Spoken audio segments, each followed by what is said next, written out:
buen audio. Perfectamente. Okay. Primera de Pedro, capítulo 1, verso 4:1, dice, por tanto, ya que Cristo sufrió en el cuerpo, asuman también ustedes la misma actitud. De que Cristo sufrió en el cuerpo, asuman ustedes la misma actitud. Porque él que ha sufrido en el cuerpo ha roto con el pecado. Y claro, inmediatamente la forma en que este texto y el texto de los 3 siguientes versículos está tratando de hacernos ver las cosas desde una perspectiva de todo lo que viene hablando, nos está hablando de una condición de exceso. O sea, nos está hablando de una condición de exceso. Y desde la base de exceso, pero fíjense que vamos a ver un contraste entre el exceso positivo y el exceso negativo, por decirlo de alguna forma. Se refiere a pasiones, porque vean que dice, porque en el que ha sufrido en el cuerpo ha roto con el pecado. De una vez se va al extremo donde él dice, el sufrimiento de Cristo nos ha hecho que nosotros seamos libres del pecado. Ser libres del pecado no es que no vamos a pecar, sino que el pecado no nos va a dominar. Para vivir el resto de su vida terrenal, no satisfaciendo sus pasiones humanas, sino cumpliendo la voluntad de Dios. Pues ya basta con el tiempo que han desperdiciado haciendo lo que agrada a los incrédulos. Regálenme un segundo nada más. Dice, entregados al desenfreno, a las pasiones, a las borracheras, a las orgías, a las parrandas y a las idolatrías abominables. Entonces, fíjense que lo que estamos tratando de analizar de alguna forma,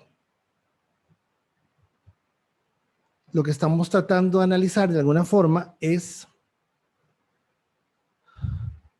por decirlo así, que Pedro hace un contraste en lo que Cristo hizo por nosotros y lo lleva a un extremo, ¿lo ven? Lo lleva a un extremo y ese es el análisis que Pedro está haciendo. Ahora, Pedro lo que está tratando, ahora sí tienen la señal del texto en la pantalla. Sí, señor. Ok, noten que dice, Cristo sufrió en el cuerpo, asuman también ustedes la misma actitud. O sea, hay que sufrir, vamos a sufrir. Y eso es una expresión realmente muy elevada porque ninguno quiere sufrir más, todos nos queremos divertir y siempre vamos a estar pensando en que divertirse es primero porque tengo derecho a hacerlo más si trabajamos y sabemos que nuestro trabajo, pues aparte de remunerado, pues también es pesado y cansado.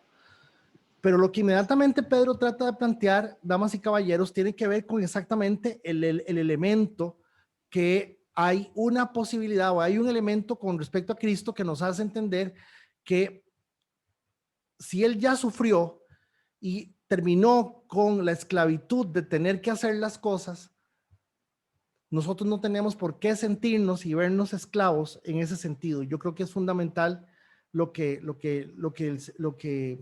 quiere que veamos desde esa perspectiva. Dice así, nos aclara que hay 3 formas de vivir. Pedro está aclarando que hay 3 formas de vivir, que sería una vida en total inconsciencia de algún orden, una vida incidental, simplemente incidental, que es generalmente la vida que todos vivimos, que es de base incidental, que es de base incidental, y las cosas se van dando conforme a lo que tienen que irse dando, o lo que yo escoja, como yo escoja vivir, por mí y para mí. Y en ese criterio es el criterio que nos hace, pues, saber si la voluntad de Dios la vamos a considerar o no la vamos a considerar. ¿Por qué? Porque fíjense que de alguna manera, yo no quise poner una presentación sobre esto porque es mucho material y no quería que se me quedara fuera. Entonces tome nota, hice notas de mí y a mí con las notas yo no funciono exactamente igual, pero sí me interesa tal vez que no importa que no veamos todo, porque estamos arrancando el capítulo 4 el día de hoy, nos tenemos que ver que Aquí hay algo que ojalá no me lo malinterpreten y no lo vean negativo y no lo vean feo, porque no le estoy diciendo a nadie que todo el mundo tiene derecho a hacer lo que le da la gana, pero sí quisiera que vieran la belleza lo que es la misericordia y la gracia de Dios en nuestra vida. Dice el texto, dice en el verso 2, para vivir en el resto de su vida terrenal, no satisfaciendo sus pasiones humanas. Noten que el texto hace una salvedad con respecto a la pasión humana, y la expresión pasión humana se refiere a la exacerbación de la pasión.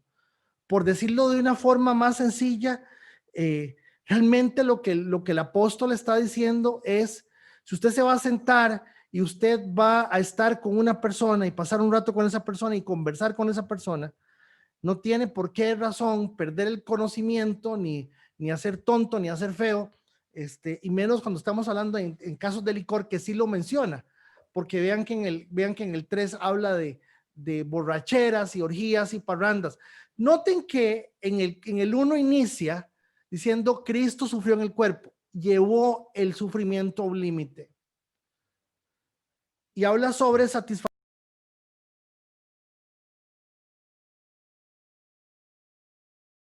la pasión humana. ¿Qué significa lo que Pedro está planteando? Pedro está planteando que la situación complicada. Fíjense que esta expresión de Pedro, al decir lo que agrada a los incrédulos, para vivir en el resto de su vida terrenal, no satisfaciendo sus pasiones humanas, sino cumpliendo la voluntad de Dios, ahí está hablando de la parte que vamos a escoger. Verso 3, pues ya basta con el tiempo en que han desperdiciado haciendo lo que agrada a los incrédulos.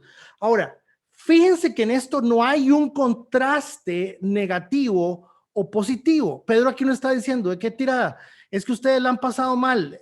Uno de los grandes errores que se ha cometido es seguirle diciendo a la gente que el pecado es feo, y el pecado no es feo. O sea, eso es mentira. El pecado no es feo. Si fuera feo, nadie lo practicaría. O sea, es horrible tomarse un medicamento que uno no quiera tomarse. Pero noten que de una forma sutil, pero muy clara, Pedro está advirtiendo que la gente incrédula desperdicia el tiempo haciendo lo que les agrada. Pero noten que el contraste en el verso 2 tiene que hablar con el tema de las pasiones. Realmente él no está juzgando a los incrédulos, pero sí está diciendo que ellos viven solamente por eso. Y es ahí donde yo quisiera que pudiéramos hacer una reflexión sobre este capítulo 4 y recordando siempre el tema de fondo que tiene que ver con la madurez. Estamos hablando de madurez. Y el tema de madurez es fundamental sobre esa realidad. Y noten que Pedro, si bien es cierto, nos está aclarando que nosotros tenemos que aprovechar, que tenemos que considerar, valorar lo que Cristo ha hecho por nosotros por encima de cualquier cosa, nos está haciendo también entender que el tiempo desperdiciado haciendo lo que agrada a los incrédulos, no nos está diciendo que los incrédulos la estén pasando mal y que se pegan una tanda y que dicen al día siguiente tienen goma moral, pero no es cierto que está diciendo eso. Lo que está diciendo es que la gente que vive de lo que le agrada cae en satisfacer verso 2, vean el 2, satisfacer, está aquí abajo, para vivir el tiempo de su vida terrenal, satisfaciendo sus pasiones humanas y no cumpliendo la voluntad de Dios. Dice, entregados al desenfreno, a las pasiones y a las borracheras, a las orgías y a las parrandas y a las idolatrías abominables. Hace una lista, y es una lista de excesos, una lista de extremos, una lista en donde claramente tenemos que ser sabios y maduros y entender que no es cualquier lista, que es una lista que nos está mostrando, que esto en sí mismo nos hace desperdiciar lo que Cristo hizo en nosotros, nos hace desperdiciar y nos pone en una posición exactamente igual a lo de los incrédulos. Verso 4. A ellos les parece extraño que ustedes ya no corran con ellos en este mismo desbordamiento de inmoralidad, y por eso los insultan. ¿Quién sabe de qué se dio cuenta Pedro en ese momento, verdad? Y dijo, hey, con razón esta gente la están tratando mal, si la verdad es que las cosas pues esta gente ya no es parte de esa otra, de esas otras personas, ¿verdad? Fíjense que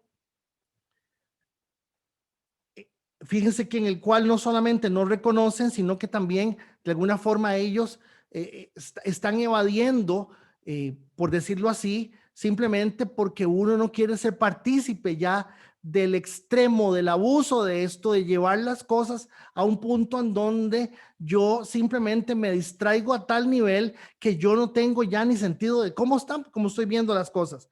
Ahora, esto que estoy hablando es muy delicado, sumamente delicado. ¿Por qué es delicado? Porque por años en nuestra cultura religiosa se nos dijo por años, por ejemplo, que tal cosa es buena, tal cosa es mala, tal cosa aquí, tal cosa allá. Y eso, pues, la gente pensó, dijo, bueno, yo como yo era yo era un gran borracho, yo era un gran bailarín, o yo era, qué sé yo, la gente decía un montón de cosas y ya no lo soy, ya estoy bien.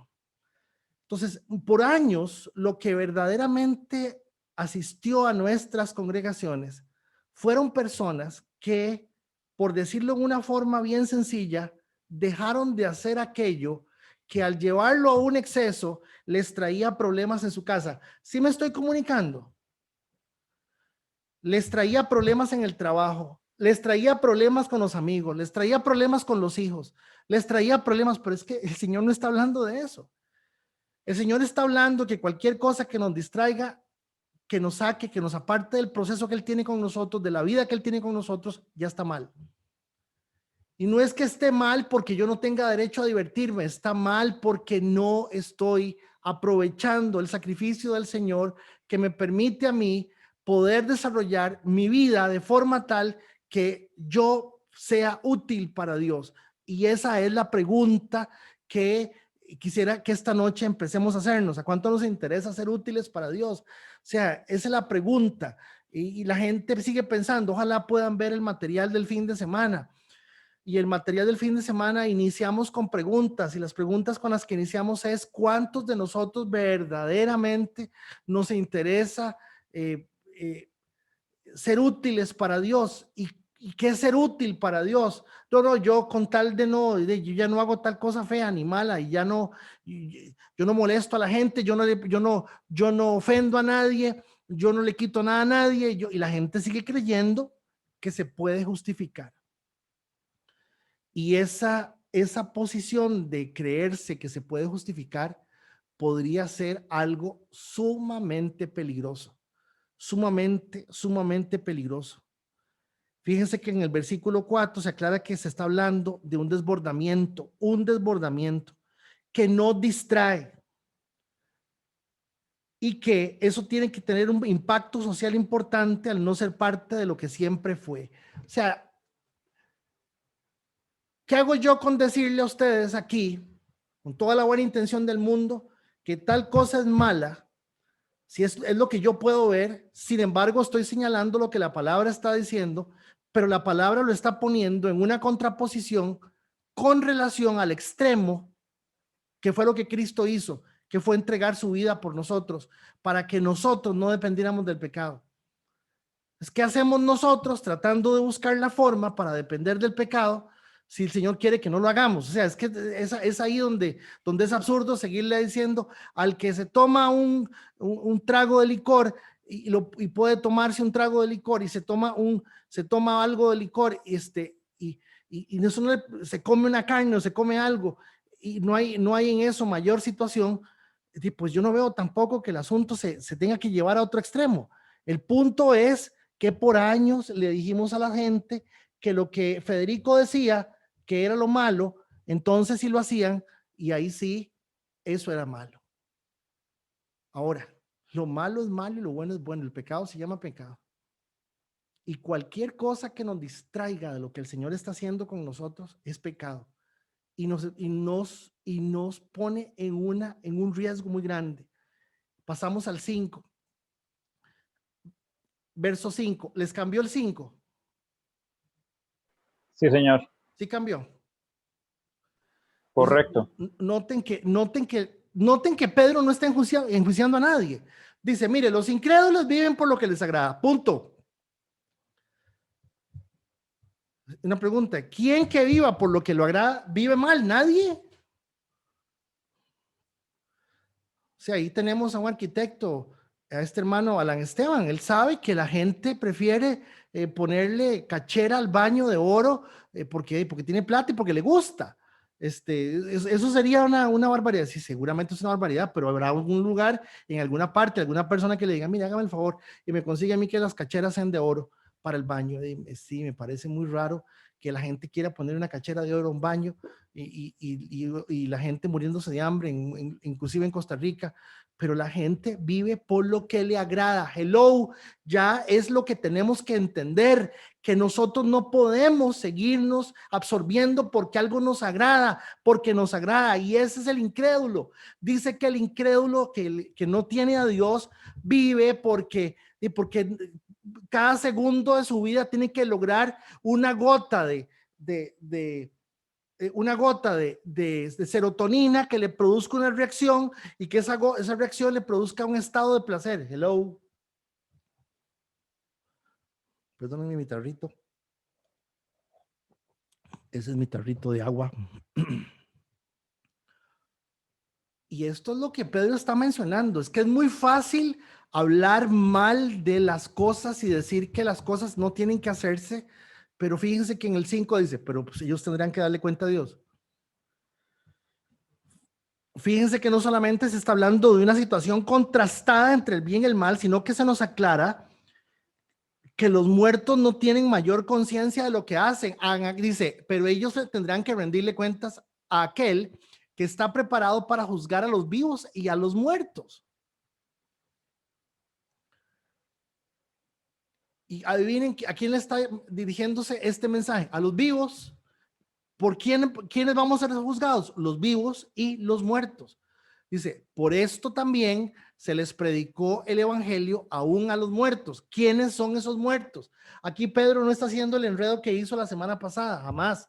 Pedro aquí se está refiriendo que esos muertos, porque este es el texto que muchas veces es utilizado por la comunidad romana para decir que sí se puede sacar un muerto del infierno. Y eso pues es muy delicado, pues ahí no se refiere a eso. Eso se refiere totalmente a otra cosa. Se refiere a que nosotros estábamos muertos en nuestros delitos y pecados y nosotros no encontramos a Dios, Dios nos encontró a nosotros. Él fue y nos sacó de nuestra tumba, de nuestra condición, al habernos predicado el evangelio y aún a los muertos, para que a pesar de haber sido juzgados según criterios humanos en lo que atañe al cuerpo, vivan conforme a Dios en lo que atañe al espíritu. Clarísimo, clarísimo. De este cuerpo no nos vamos a deshacer, porque con respecto a la carne estamos muertos, con respecto al espíritu estamos vivos. Y el espíritu nuestro ya tiene la capacidad de poder ejercer la luz que se necesita, porque es un tema de comunicación, no un tema de presión. La religión habla de presión y entonces yo tengo que decirle a la persona que deje de hacer algo por presión, pero no por luz. La realidad de la luz, del Espíritu de Dios en nosotros y del Espíritu en nosotros, nos tiene que hacer entender que esa luz nos hace entender, yo no necesito esto. Yo no necesito esto. Eso es en el 5 y en el 6, fundamentalmente, es hacer la diferencia entre lo que el cuerpo pide. ¿Cómo es que dicen, hoy es viernes y el cuerpo lo sabe? Eso de alguna forma establece un vínculo de compañeros de actividad, por decirlo así, que no se sentirán muy bien al perder miembros. El verso 6, mencionamos el verso 6 por encima, pero el 6 claramente nos dice, vean, el Señor lo saca, nos resucita, el espíritu nos deja la carne, continúa, seguimos luchando con la carne, seguimos enfrentándonos a la carne. Y lo que nos señala es que los muertos, o sea, todos los que no son salvos de alguna forma, Y hay una diferencia entre esa vida y la vida que nosotros tenemos, y tiene que haber alguna diferencia. Y que la de ellos no es una realidad de vida, los cuales están siendo juzgados por sus conductas, tengan la oportunidad de considerar la vida de Dios y seguirla. Eso es lo que el 6 nos está llevando a entender, porque el 6 nos dice desde una perspectiva muy, muy sencilla, que no podemos obviar, que lo importante es vivir conforme a Dios en lo que atañe al espíritu. Lo importante es vivir conforme a Dios a lo que atañe al espíritu, y que los excesos ya no pueden ser parte de eso, porque yo ya no soy, ya no tengo esa misma naturaleza.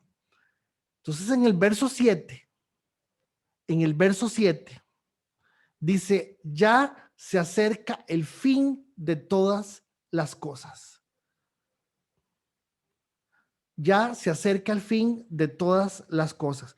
Y claro, al igual que les vengo yo diciendo, hermanos, es muy raro, venimos de una pandemia de 6 meses durísima, el país está quebrado, la gente está agarrándolas,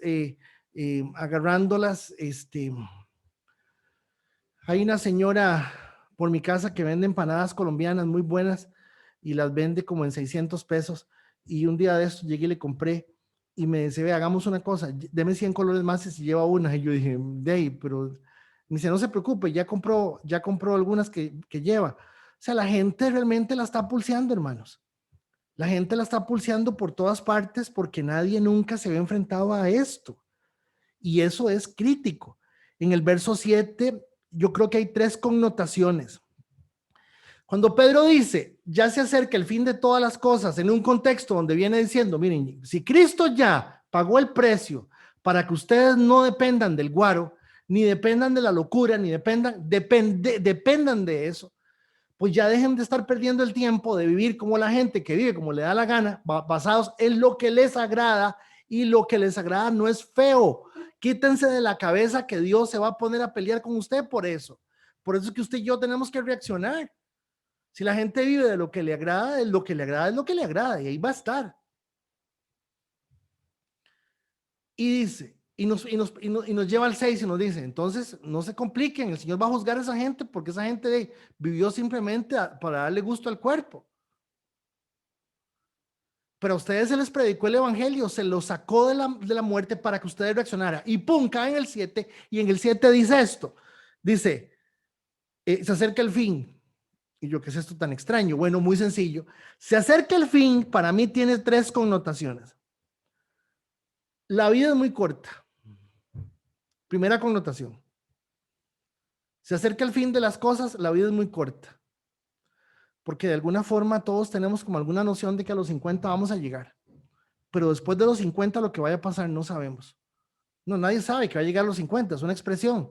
Además, recordemos que después de los 50 uno no suma, descuenta. Siempre descuenta, pero es una forma de decirlo, hermanos. 2, esto es un proceso temporal y lo clave es salir aprobado. Vamos a estar aquí un tiempo muy corto y algunos lo único que hemos hecho en la vida es darle gusto al cuerpo. Yo también. Lo único que hemos hecho en la vida es agradar, vivir por lo que nos agrada, vivir por lo que nos agrada. Ahora se los voy a enseñar. Esa foto que es una foto que uno de los centros de operaciones de la NASA. Y yo creo que sí me la cobraron. Yo creo que me cobraron como $1 o $2 por la foto. Y ahora apenas puse la foto, Steven y yo empezamos a hacer pruebas un poquito más temprano y puse la foto y Steven me dice, ay, mira, igualito al centro de control de semáforos del MOB. O sea, ¿ustedes se imaginan lo que es decirme eso? Hermanos, porque uno vive, yo me quebré la cabeza buscando la foto porque yo la había visto y me gustó mucho la foto y me servía porque tiene luz. Sí, es de la NASA. Lo que pasa es que don Steven dijo que es el centro de control de semáforos del MOB, ¿verdad? Y yo todo rajón, y yo hasta quería impresionarlos con la foto de fondo. La foto me gusta, me agrada, me doy cuenta, me estoy dando a entender que el contraste tan serio que Pedro está haciendo no es un contraste, que es muy fácil agarrar a la gente y decir, ustedes marihuanos, ustedes borrachos, ustedes aquí, ustedes lo otro. Es muy fácil. Pero Pedro está siendo muy sutil, está diciendo, miren, saben un toque. Los incrédulos viven de lo que les agrada y ahí están. Ahí no hay nada que hacer. Entonces, punto 7, verso 7, dice, se acerca el fin de todas las cosas. 1 significa, la vida es muy corta. El Erika pellizquese, Yelitza pellizquese, Federico pellizquese, la vida es muy corta. O significa, 2, esto es un proceso temporal, muy temporal, que estamos aquí y la clave es salir aprobado. Y vamos a salir aprobados si permitimos, verso 6, final del verso, vivir conforme a Dios en lo que atañe al Espíritu.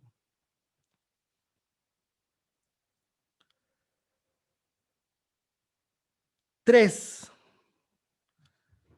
este me gustó. Yo ya estoy grande y quiero que entiendan el valor y el sentido real de la vida. Pedro les está diciendo, miren, yo ya estoy viejo, yo ya estoy grande. Y si ustedes no van a entender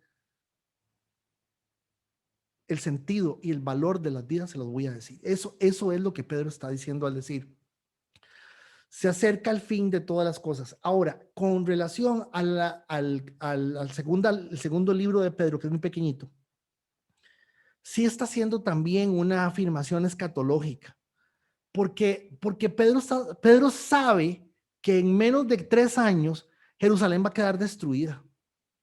Y eso es lo que esencialmente Pedro está planteando. Y Pedro está hablándoles un contexto a la gente donde la gente todavía está en el vacilón.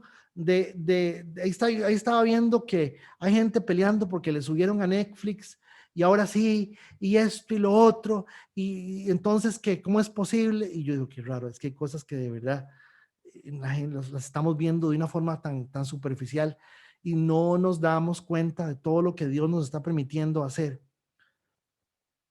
Dice, la parte que está en amarillo, dice, así que para orar bien, ven qué carga, dicen que así que para orar bien, manténganse sobrios y con la mente despejada. Ven que está hablando de exceso. Tampoco me grite así, tan feo.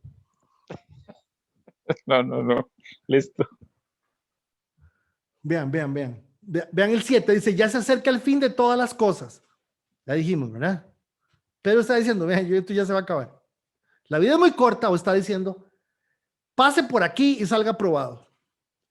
Pero dice algo tan interesante. Así que, para orar bien, ¿cómo es orar bien?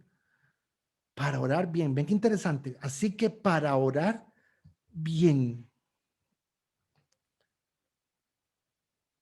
¿Ustedes saben por qué Pedro está diciendo para orar bien? Primero porque la oración es crucial.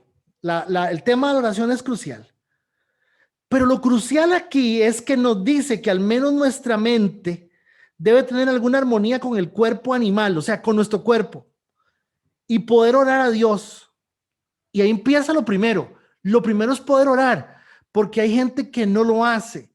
Ahora, ¿y por qué la gente no lo hace? Yo tengo una teoría. Mi teoría es, uno ora porque Dios le contesta y uno sabe que Dios le contesta. Si Dios no le contesta es porque uno o no ora o porque como dice Pedro aquí, la mente no está despejada porque está en los excesos que menciona en el 4, que menciona en el 3.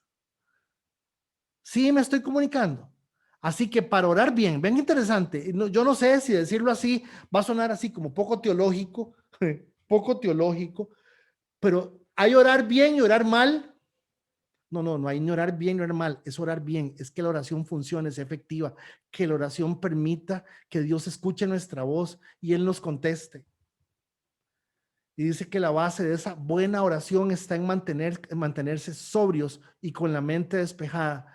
Y esa es la importancia de no seguir viviendo por lo que nos agrada, porque al seguir viviendo de lo que nos agrada, simplemente Dios es un espacio más que me sobra, y si me sobra y puedo y me dan permiso y hay chance o lo que sea, voy o hago o estoy. Hermanos, usted no puede vivir su experiencia de Dios por su esposa, ni por su esposo, ni por sus hijos. Una señora me dijo una vez, voy a irme para otra iglesia porque mi hija quiere ir a esa iglesia. Y entonces le dije, y me dijo, le digo, yo está bien, que Dios te bendiga, que te vaya muy bien. Yo no seguí diciendo absolutamente nada. Los que me conocen saben que yo no digo nada. Y me dice, ¿qué pensás? Le digo, ¿de verdad querés que te conteste? Nadie puede seguir ni a la mamá, ni al papá, ni a los hermanos, ni a los hijos. La salvación es personal, la experiencia de Dios es personal, y algunos simplemente estamos esperando que mi marido, que mi esposa, que mi reaccione. Y si yo hago eso, lo que me interesa no es Dios. Primero, mi Dios es la otra persona, y segundo, lo que me interesa soy yo. Y hermanos, en este sentido es que yo veo que es importante toda esta reflexión. Así que la segunda parte del verso 7, así que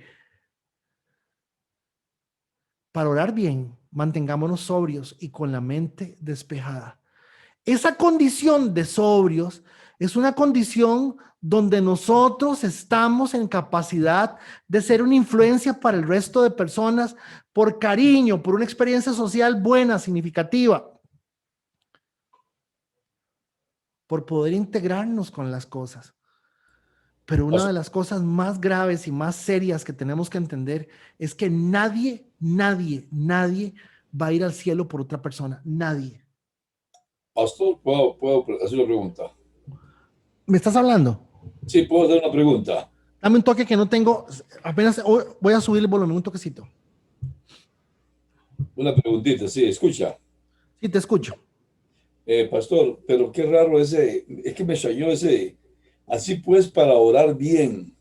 Sí, me suena raro porque nunca lo he escuchado en ninguna versión. Y ahorita acabo de ver 2 o 3 versiones y de ahí, y yo no lo relaciono, no sé qué traducción, pero no lo relaciono porque lo que dice es, al fin de todas las cosas se acerca. Está bien lo que dice, ya se acerca el fin de todas las cosas. Sed pues sobrios y velad en oración. No entiendo esa traducción. O sea, hay traducciones y hay traducciones. Yo sé que vos manejás un montón de traducciones. Yo no digo que la mejor, pero son traducciones. Pero la Reina Valera no dice eso. Y otra versión que tengo en mi teléfono, incluso tengo la versión aquella antigua, la pura, y no dice eso. No, dice velar, dice velar. Dice para, velar en oración. Sí, velar es ser constante. No es orar bien, sino más bien ser constante en oración. Sí, es interesante esta traducción. Esta traducción que estoy usando, la nueva versión internacional, creo que es la nueva versión internacional 99. Esta versión, aquí usé la 99 y la Reina Valera 95 en esta traducción. Y me llamó y me gustó mucho, le digo, esta traducción casualmente porque en la Reina Valera la expresión velar implica una vida permanente de oración, ¿verdad? Estar en oración, permanecer en oración, y permanecer en oración y velar en oración tienen que ver con la actitud de esa oración eficaz, que es lo que me llama poderosamente la atención, y por eso me gustó la versión casualmente. Velar en oración suena a una posición muy mística, pero es lo que el texto nos está diciendo. Presentemos todo en oración al Señor. Pero la condición de orar bien, que es esta versión que se está utilizando, implica que velemos, implica que seamos constantes, implica que la oración la utilicemos. No sé si más o menos aclaro, no estoy defendiendo la versión. No estoy defendiendo. ¿Puedo hacer un comentario sobre lo que más o menos entiendo yo? No sé si estaré muy equivocada. Sí, adelante. Ahí dice, bueno, mantenerse sobrios y con la mente despejada para orar bien. Esto lo compararía yo más o menos como cuando uno va al supermercado Y si usted va con mucha hambre al supermercado, probablemente va a comprar en el supermercado cosas que no necesita comprar simplemente porque está obedeciendo a ese momento a las ganas de comer. Mientras que si usted va al supermercado ya llenito y nada más pensando en lo que usted realmente necesita, tal vez la compra que usted haga sea una compra más efectiva. No sé si el ejemplo, si a través del ejemplo logro tratar de explicarme, ¿ve? Que Sí, tal vez es lo que Sí. quiere decir ahí es que, sí, adelante, alguien más sí, iba a hablar. Sí, diga. perdón, para lo que dice Erika, es tener conciencia de realmente lo que usted necesita y quiere. Tener conciencia. Cuando uno está sobrio, uno está consciente. Sí, don Luis, ¿está ahí todavía? Bueno, cerré el micrófono porque era nada más para hacer el comentario. Sí, me parece que hay gente que quiere ponerse una flor en el ojal con algún tipo de versión y poner su sello. Pienso que en esta versión creo que es eso, porque pienso que se aleja un poco o tuerce un poco el sentido original de la palabra. No solamente, pero gracias, pastor. No, la palabra en griego es nefo. La palabra en griego es nefo y ahí no hay pérdida. Y nefo significa sobrio. Nefro significa velar. Nefo significa abstenerse. O sea, la palabra en griego es nefo. Y esa palabra en griego, y por eso le digo, me gustó mucho la versión porque casualmente integraba todos esos elementos. Y es bueno es muy buena esta aclaración que nos hace don Luis, porque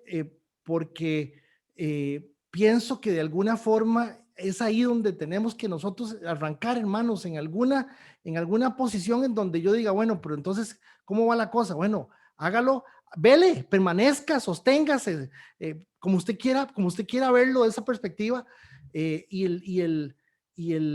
pienso que de alguna forma, las diferentes versiones nos van ayudando. De hecho, el domingo,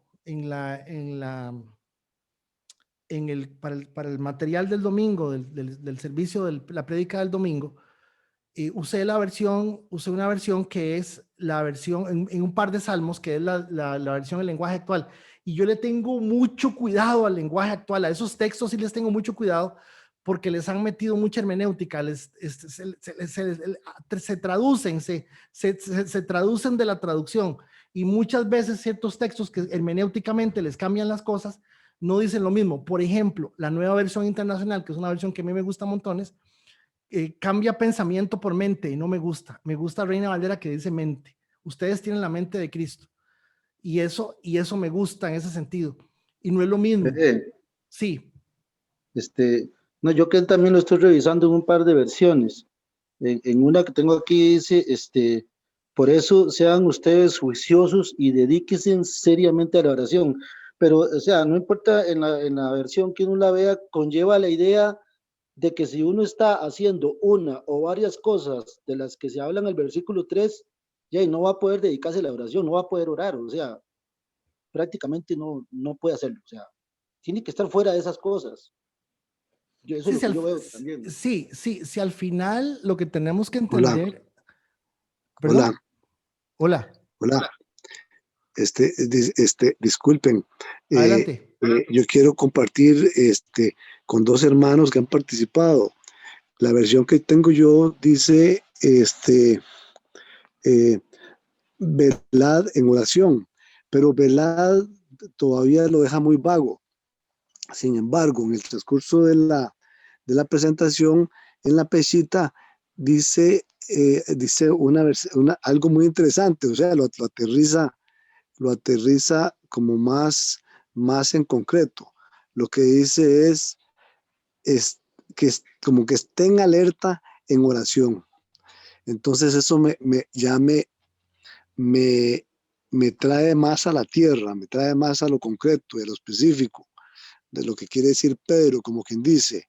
O sea, eh, consciente de lo que de lo que estamos viviendo y de lo que se acerca, de ahí no soltemos la oración, agarrados de la oración, sabiendo por la motivación por la cual estoy orando y estoy con esa actitud, porque es una actitud lo que nos está hablando Pedro. Entonces, repito, la, la versión que tengo se asemeja mucho a la que dice el hermano, velada en oración, y la versión Pechita dice, que estemos atentos en oración. Yo lo estoy usando de forma intencional. Yo usé la versión, me gustó esta versión, porque la versión me está diciendo que orar bien implica estar velando, orar, que el problema nuestro es la oración, no oramos, pero nos implica que tengamos una disciplina con esto, que tengamos la expectativa, dice la palabra, que quien busque a Dios crea que le hay. O sea, me gustó eso porque englobaba esto. Sin embargo, vale montones la recomendación, la aclaración que don Luis está haciendo, que hay, y eso es importante, hermanos, que nos estemos fijando en la palabra y estemos viendo a ver si esto lo que se da. Si al final me pierdo, si al final me desvío, no es el punto, pero sí el punto es que encontremos eso que de alguna forma me genera inquietud, duda, que me genera ese análisis. Dice, con la mente despejada. Notemos que esa palabra esencialmente lo que está mostrándonos es eso, que estemos con la mente despejada. Y cuando estemos orar implica que nos concentremos en hacerlo, hermano. No hay forma de orar como un gato que ponen algunas veces ahí, Señor, empiezo a orar de acostado y termino dormido, ¿verdad? Dice el verso 8, continúo. No sé si alguna otra persona quisiera decir algo, me gusta montones eso, que haya una participación de la gente. Esto para mí es muy valioso. De hecho, es el fin de las cosas. No sé si alguien más quisiera aportar o decir algo. Sigo con el 8. Dice el 8. Sobre todo, dice el 8. Sobre todo, ¿verdad? Sobre todo, ven qué interesante. Ante todo, dice, sobre todo, ámense los unos a los otros profundamente. Entonces recuerden que en los versículos anteriores dice, por eso es que los amigotes del vacilón, de la orgía, de la fiesta, del escándalo, de la borrachera, ya no los quieren, ya los insultan, ya les dicen cosas feas, porque ustedes ya no son parte de eso. Ustedes ya no son parte de eso, pero vean que Pedro ha sido muy, muy sutil y muy, muy preciso en esto. 8 dice, sobre todo, ámense unos a otros. Sobre todo, ámense unos a otros. Pedro inicia haciendo una recomendación de excesos positivos o expresiones del corazón focalizadas, diciendo esto, esto, esto y esto. Y inicia diciendo profundamente, multitud, y ahí no hay pérdida. Pero noten que el contraste con respecto al desenfreno y el desgaste es que el corazón se focalice. Ahora sí, noten que está hablando de que el corazón se deja ir por las cosas que le agradan. Todos quedamos claros en eso. Todos quedamos claros que lo que el Señor quiere es que nosotros podamos tener una oración efectiva. Es permanente, es vigilante, es constante, sí. ¿Y cómo sé yo que mi oración funciona? Porque Dios me contesta, punto. Pero noten que en el 8 hace otra introducción interesante y dice, ámense unos a otros.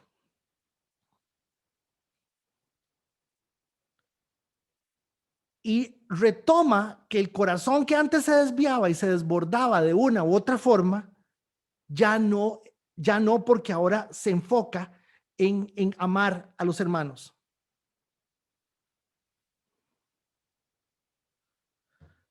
No para señalarlos, sino para cubrirlos. ¿Por qué? Porque yo peco de forma diferente. Porque nunca vamos a dejar de pecar.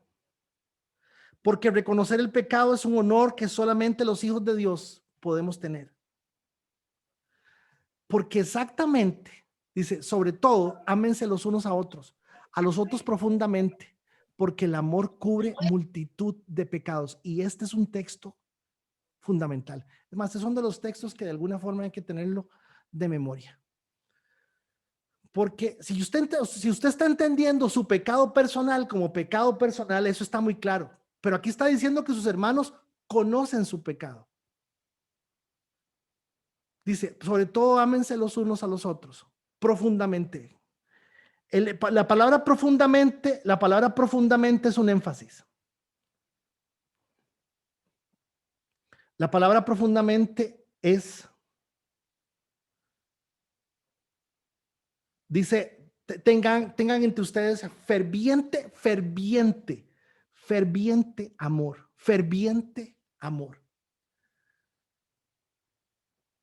Dice, porque el amor cubre multitud de pecados. Entonces, fíjense que esto es interesantísimo. Antes teníamos un grupo que era la pelota del vacilón, la pelota de los amigos y todo lo que estábamos, y dice, párenla, ya no más, no sigan en eso, ya no vivo más como la gente, ya lo explicamos. Pero noten, hermanos, que de una vez Pedro no deja el corazón guindando y le dice a la gente, sobre todo, ámense los unos a los otros profundamente, porque el amor cubre multitud de pecados. Generalmente estas alusiones a cubrir pecados se hace referencia a las cosas que nos hacemos, como lo que me hizo Steven con el asunto de los semáforos del MOP. Es una broma, pero ustedes me entienden. Generalmente son cosas personales. Cuando el texto se refiere a esto, y me llama la atención siempre que diga pecados, porque lo que la persona está haciendo realmente es una injusticia. Lo que la persona está haciendo está mal. Lo que está haciendo me está afectando. Yo les contaba a los hermanos que estaban ahora temprano que una vez supe de un pastor que le pidió una plata prestada a un hermano de la iglesia, y el hermano le dijo, yo se lo presto, pero me la tiene que pagar en tal fecha, no cuando usted está diciendo, porque ya me quedo debiendo una plata. Entonces el pastor agarró el púlpito el domingo y empezó a volarle lima a los hermanos, a los avaros agarrados, a decirles un montón de groserías desde el púlpito a la gente. Y yo estoy convencido que cuando Pedro se refiere, y en otros textos se refieren a cubrir pecados, se refiere al hecho de que estamos reconociendo que hermanos nos van a fallar a nosotros mismos, y eso es algo que no debemos dejarlo pasar. Nótese que no dice, dice que el amor cubre multitud de faltas, se caracteriza por ser hospitalario. Ahora, aquí viene el porqué, del 9 al 11, nos habla casi, nos describe cómo es ese amor, y no sé si alguien quisiera hacerle un comentario, decirle alguna cosa, porque fíjense que está diciendo que el amor, que ámense los unos a los otros, y eso siempre es un problema. Cuando la Biblia dice ámense los unos a los otros, es usted tenga un profundo sentimiento positivo por Yelitza.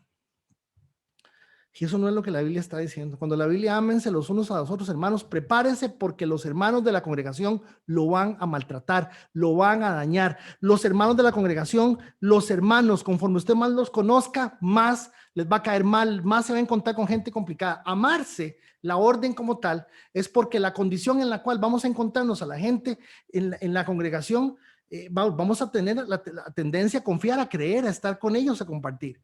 Y la Biblia dice de una vez de plano, eso nos va a acarrear dolor. Y por eso es que al existir ese sentimiento, el dolor, esa emoción negativa que es el dolor, tenemos que canalizarla no por la vía de la tradición, sino por la vía del amor. ¿Sí me estoy comunicando? Dígame amén o dígame algo, porque no sé.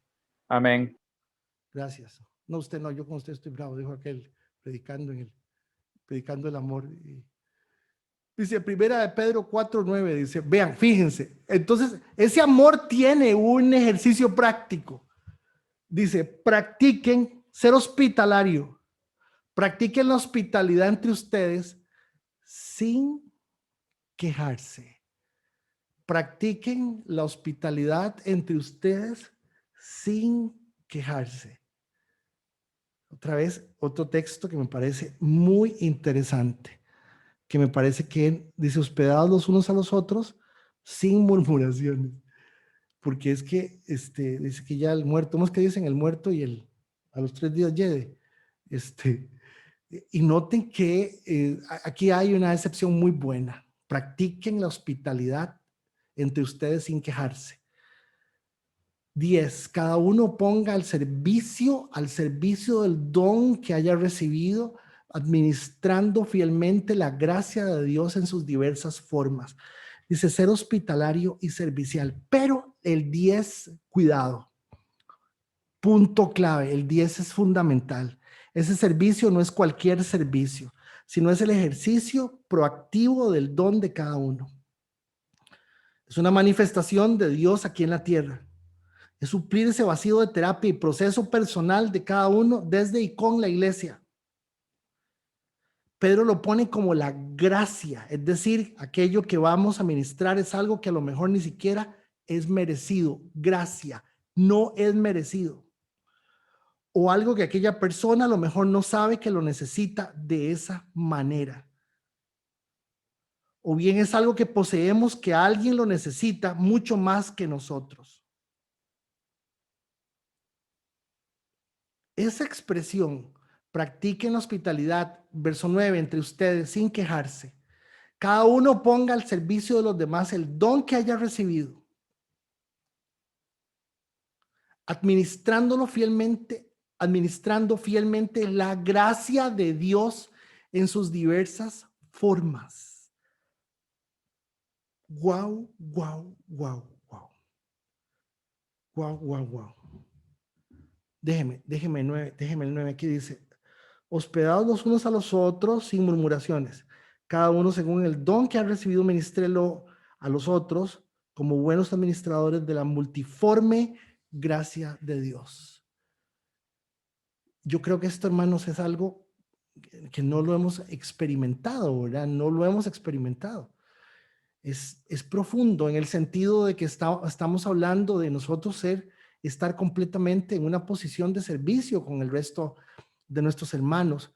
Y para empezar hay que empezar a entender que somos hermanos. No son gente, no son compañeros de club, son hermanos de la congregación, de nuestra iglesia, hermanos.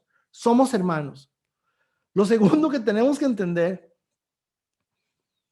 es que de alguna forma Dios está usándolos a ellos y a nosotros para podernos formar a los dos, porque está hablando ahí de uno y del otro, de Carlos y de mí, pero de forma recíproca. Dice, administrando fielmente la gracia de Dios en sus diversas formas. Wow, es bien bueno, profundo, realmente, realmente profundo. Y yo pienso que no podemos dejarlo.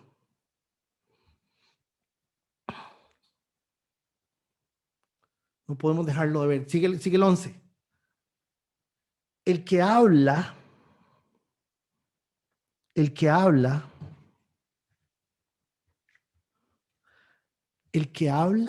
hágalo como para quien expresa las palabras mismas de Dios. El que predica, dicen otras versiones, el que predica, el que habla, por eso me gusta esta versión, para que nosotros tengamos una conversación con sentido y podamos verdaderamente ser genuinos en el aporte que le hacemos a otras personas en la vida. A mí me hace mucha gracia en algunos casos cuando yo escucho gente que me dicen que hable con fulano, hable con mengano, hable con berencejo, y yo me pongo a pensar que esa persona que me está pidiendo a mí que hable con esa otra persona, son personas que tienen una sabiduría y yo les he escuchado cosas tan buenas y tan profundas, pero a la hora de ponerse, por decirlo así, a cumplir nuestra misión, somos lentos en ese sentido, somos malos. Es el que habla, hágalo, como quien expresa las palabras mismas de Dios. El que presta algún servicio, hágalo, como quien tiene el poder de Dios. Así Dios será en todo alabado por medio de Jesucristo, a quien sea la gloria y el poder por los siglos de los siglos. Fíjense que el verso 11 nos reporta otro insumo, ese amor. Predicar o hablar de parte de Dios nos dice que no demos buenos consejos, digamos lo de Dios.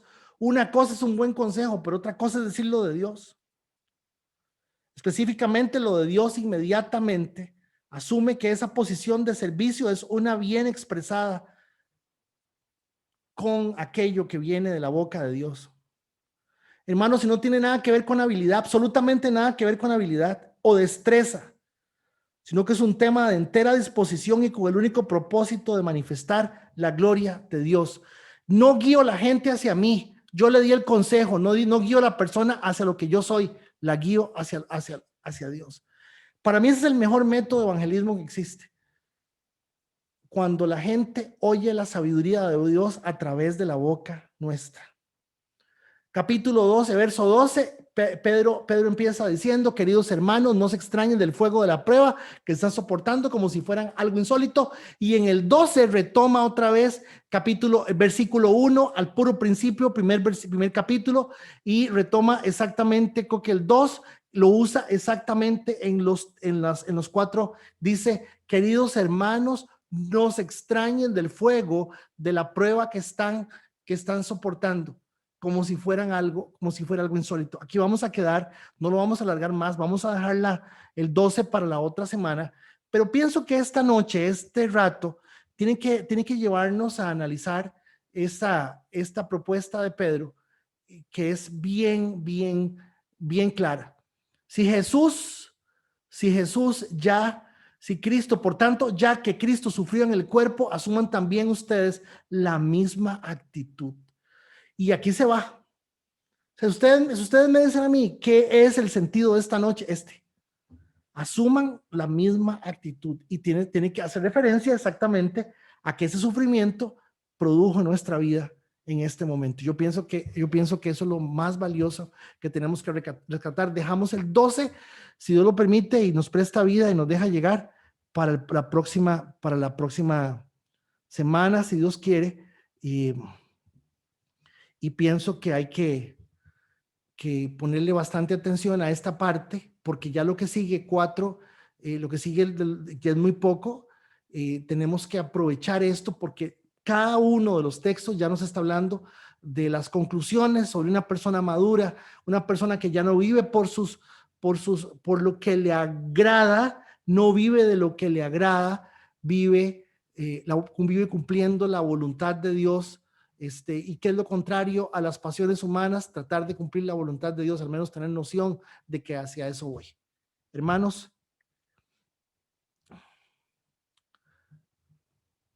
regálenme un segundo para ubicarme yo aquí en Zoom. Ahora sí, estoy en Zoom con ustedes.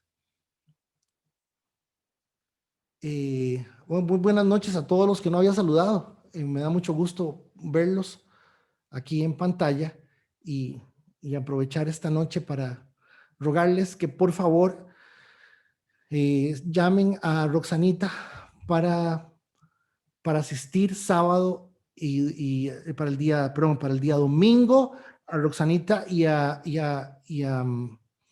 Lady los días sábados. Esto no es una convocatoria de congregación, no se puede.